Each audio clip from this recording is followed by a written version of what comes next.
আল্লাহ রাব্বুল আলামিন ৮ শ্রেণীর লোককে সবচাইতে বেশি ভালোবাসেন। কয় শ্রেণীর লোক বলেন? ৮ শ্রেণীর লোককে আল্লাহ রাব্বুল আলামিন বেশি ভালোবাসেন। তার মধ্যে ১ নাম্বার ব্যক্তি হইতেছে যে সব সময় আল্লাহর কাছে গুনার জন্য তওবা করে। কে বলেন? তওবা করে। তওবাকারীকে আল্লাহ রাব্বুল আলামিন বেশি ভালোবাসে। ফেরেশতাদের কোনো গুনাহ নাই, কিন্তু মানুষের তো গুনাহ আছে। কি বলেন? মানুষের কি আছে? গুনাহ আছে। মানুষের গুনাহ আছে, এই জন্য আল্লাহ রাব্বুল আলামিনের কাছে মানুষ বেশি দামি। আল্লাহ রাব্বুল আলামিনের কাছে মানুষ বেশি দামি। কে বেশি দামি? মানুষ বেশি দামি। ফেরেশতাদের চাইতেও আল্লাহ রাব্বুল আলামিন মানুষকে বেশি দামি বলছেন, কারণ মানুষ গুনাহ করে, করার পরে আবার আল্লাহ রাব্বুল আলামিনের কাছে ক্ষমা চায়। কি চায়? ক্ষমা। আল্লাহ রাব্বুল আলামিনের কাছে ক্ষমা চায়। এই জন্য আল্লাহ রাব্বুল আলামিন বলতেছেন, বান্দা তুমি যদি দুনিয়ার বুকে কোনো অন্যায় করো, প্রত্যেকটা অন্যায়ের বিষয়ে আলাদা আলাদা কি করতে হয়? হাজিরা দিতে হয়। কি বলেন? আলাদা আলাদা হাজিরা দিতে হয়। আপনার উপরে জমির কেস হয়ে গেছে, এটার জন্য আলাদা হাজিরা দিতে হয়। আপনার জন্য খুনের মামলা হয়ে গেছে, এটার জন্য কি করতে হয়? আলাদা হাজিরা দিতে হয়। আপনার উপরে চুরির অভিযোগ আসছে, এটার জন্য আলাদা হাজিরা দিতে হয়। কিন্তু আল্লাহ রাব্বুল আলামিন বলতেছেন, বান্দা তুমি ১ বছর থেকে ৭০ বছর পর্যন্ত গুনাহ করেছো রে বান্দা।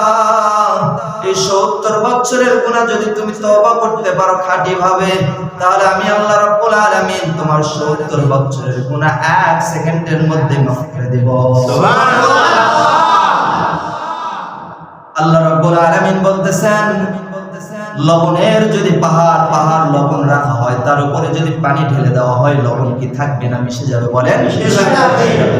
এরকম ভাবে আল্লাহর ভয় যদি কোনো বান্দার চোখ থেকে ১ ফোঁটা পানি নাকের ডগা পর্যন্ত চলে আসে, আল্লাহ রাব্বুল আলামিন ওই বান্দার জীবনের সমস্ত গুনাহগুলোকে মাফ করে দেয়। সুবহানাল্লাহ। আল্লাহ রাব্বুল আলামিন বলে, বান্দা আমি শুধু মাফ করে দেই, ক্ষান্ত থাকি না রে বান্দা।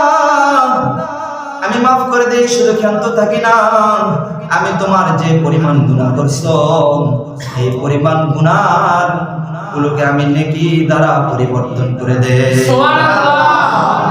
তাহলে আমরা তওবা করব কার কাছে? বলেন আল্লাহর কাছে। তওবা করতে রাজি আছি তো ইনশাআল্লাহ? ইনশাআল্লাহ। তওবার কথা মনে হতে একটা ঘটনা মনে পড়ে গেল। আল্লাহ রাসূল সাল্লাল্লাহু আলাইহি ওয়াসাল্লামের জামানায় একজন মহিলা সে জিনা করছে। জিনা করার পরে জিনা করার কারণে তার পেটে বাচ্চা চলে আসছে। কি চলে আসছে? বাচ্চা চলে আসছে।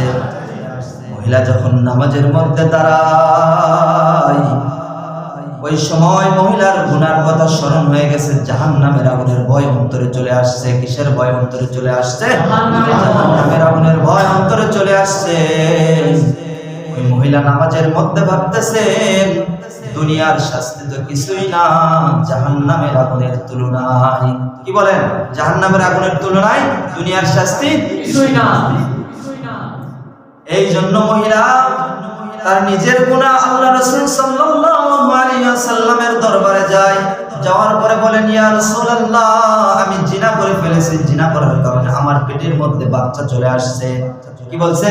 জিনা করার কারণে আমার পেটের মধ্যে বাচ্চা চলে আসছে। আল্লাহ রাসূল সাল্লাল্লাহু আলাইহি ওয়াসাল্লাম বলতেছেন, না না, তুমি জিনা করো নাই, তুমি চলে যাও। কি বলছে? না না, তুমি জিনা করো নাই, তুমি চলে যাও। এটা দ্বারা কি বুঝাইতেছেন? আল্লাহ রাসূল তাকে বাঁচাইতে চাইতেছেন। কি? আল্লাহ রাসূল তাকে বাঁচাইতে চাইতেছেন।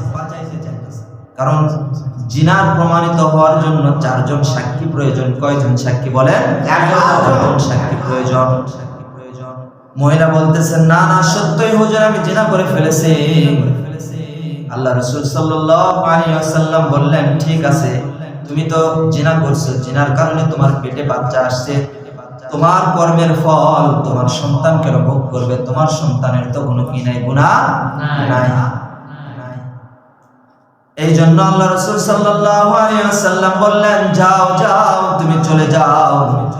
তোমার সন্তান ভূমিষ্ঠ হওয়ার পরে তুমি আবার আমার দরবারে চলে এসো। কি বলছে?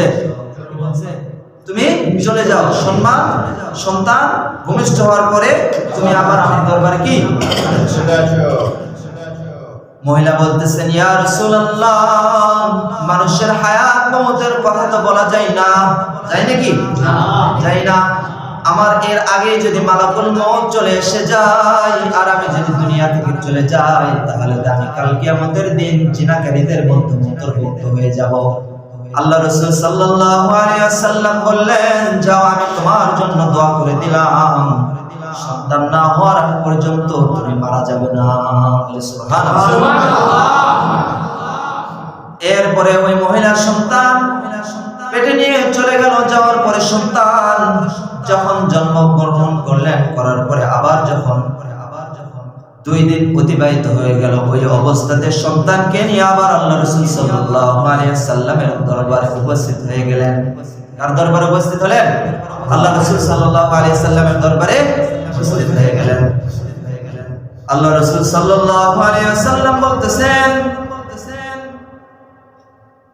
তোমার সন্তান কি ভূমিষ্ঠ হয়েছে? বলতেছে, হ্যাঁ ইয়া রাসূলুল্লাহ, এইটাই আমার সন্তান। বলতেছে, ঠিক আছে, এখনো তোমাকে কি জিনার আইন তোমার উপরে কার্যকর করা যাবে না? কি জিনার আইন তোমার উপরে কার্যকর করা যাবে না, কারণ তোমার স্তনের মধ্যে এই সন্তানের খাবার রয়েছে। কি বলেন? তোমার স্তনের মধ্যে এই সন্তানের খাবার রয়েছে। যতদিন পর্যন্ত এই সন্তান শক্ত ভারী কোনো খাবার না খাইতে পারতেছে, তার আগে তোমার উপরে জিনার কোনো আইন কার্যকর করা হবে না, তুমি আবার চলে যাও। মহিলা বলতেছে, ইয়া রাসূলুল্লাহ, আমি যদি আবার মারা যাই, এর মধ্যে যদি মারা যায়, তাহলে আমি তো আবার কাল কিয়ামতের দিন জিনাকারীদের অন্তর্ভুক্ত হয়ে যাব। আল্লাহ রাসূল সাল্লাল্লাহু আলাইহি ওয়াসাল্লাম বললেন, যাও, আমি আবারও তোমার উপরে দোয়া করে দিলাম, তোমার কিছুই হবে না, তুমি চলে যাও। মহিলা আবার চলে গেল। যাওয়ার পরে আবার সন্তানকে 3-4 মাস, 5 মাস, 6 মাসের মাথায় সন্তানকে রুটি খাওয়ানো শিখাই ফেলেছে। কি বলেন? 6 মাসের মধ্যে সন্তানকে রুটি খাওয়ানো শিখাই ফেলছে। তাদের দেখেন গুনাহের জন্য কত ভয় ছিল যে আমি যদি গুনাহ নিয়ে কবরে যাই, তাহলে হয়তো দুনিয়াতে বেঁচে যাব, কিন্তু আখিরাতে বাঁচার মতো কোনো কি নেই, উপায় না। এরপরে মহিলা এরকম ভাবে 6 মাসের মাথায় সন্তানকে নিয়ে আবার আল্লাহ রাসূল সাল্লাল্লাহু আলাইহি ওয়াসাল্লামের দরবারে উপস্থিত হলেন। হওয়ার পরে বলতেছেন, ইয়া রাসূলুল্লাহ, আমার সন্তান এখন ভারী খাবার খাওয়া শিখে গেছে, আমার সন্তান এখন একাই বসতে পারে। ইয়া রাসূলুল্লাহ, আপনি আর দেরি করবেন না, আপনি আমার উপরে জিনার আইনকে কার্যকর করে দেন। আল্লাহ রাসূল সাল্লাল্লাহু আলাইহি ওয়াসাল্লাম সাহাবায়ে কেরামদেরকে উদ্দেশ্য করে বললেন, ও আমার সাহাবায়ে কেরাম, এই যে সন্তান, এই সন্তানের হেফাজত যে করবে, সন্তানের দায়িত্ব যে নিবে, আমি রাসূল এবং এই সন্তান জান্নাতের মধ্যে 2 আঙ্গুল আলাদা থাকবো। কয় আঙ্গুল? 2 আঙ্গুল আলাদা থাকবো। অর্থাৎ এই সন্তানের দায়িত্ব যে নিবে, আল্লাহ রাব্বুল আলামিন এই সন্তানের ওসিলায় ওই সাহাবাকে বিনা হিসাবে জান্নাত দিয়ে দিবে। সুবহানাল্লাহ। এরপরে ওই মহিলাকে জিনার আইন কার্যকর করার জন্য খালি ময়দানে নিয়ে যাওয়া হলো।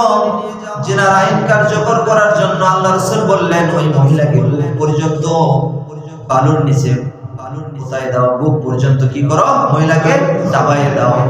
দেওয়ার পরে ওই মহিলাকে পাথর মেরে হত্যা করে দাও। ওই মহিলাকে এক পর্যায়ে পাথর মারে হত্যা করে দেওয়া হলো। ওই মহিলা শহীদ হয়ে জান্নাতের সার্টিফিকেট নিয়ে দুনিয়া থেকে বিদায় নিয়ে নিল। বলে সুবহানাল্লাহ। তাহলে গুনার জন্য তওবা করতে হবে কার কাছে? আল্লাহর কাছে। আপনার আমার সব কিছু একমাত্র রবের জন্য হতে হবে। কুল ইন্নাস সালাতি ওয়া নুসুকি ওয়া মাহইয়ায়া ওয়া মামাতি লিল্লাহি রাব্বিল আলামিন। আপনার আমার নামাজ, আপনার আমার রোজা, আপনার আমার বেঁচে থাকা মরা সব কিছু কার জন্য হতে হবে বলেন? আল্লাহর জন্য। এই জন্য নামাজ পড়বো কার জন্য? একমাত্র আল্লাহর জন্য। রোজা রাখবো কার জন্য বলেন? আল্লাহর জন্য। হজ যদি করি কার জন্য করব বলেন? আল্লাহর জন্য। সব কিছু একমাত্র আপনার আমার মালিকের জন্য হতে হবে। যখন মালিকের জন্য আপনি আমি আমি খাবার খাবো, আর এই মনে মনে তামান্না রাখবো এই খাবারটা খাইতেছি, এই খাবারটা খাওয়ার পরে এই খাবারের যেটুকু শক্তি আসবে এই শক্তি দ্বারা আমি আমার মালিকের গোলামি করব। এই নিয়তে যখন আমি খাবার খাবো, এই খাবারটাও আপনার আমার জন্য ইবাদতের মধ্যে অন্তর্ভুক্ত হয়ে যাবে। সুবহানাল্লাহ। আর সবকিছু কার জন্য হবে বলেন? আল্লাহ।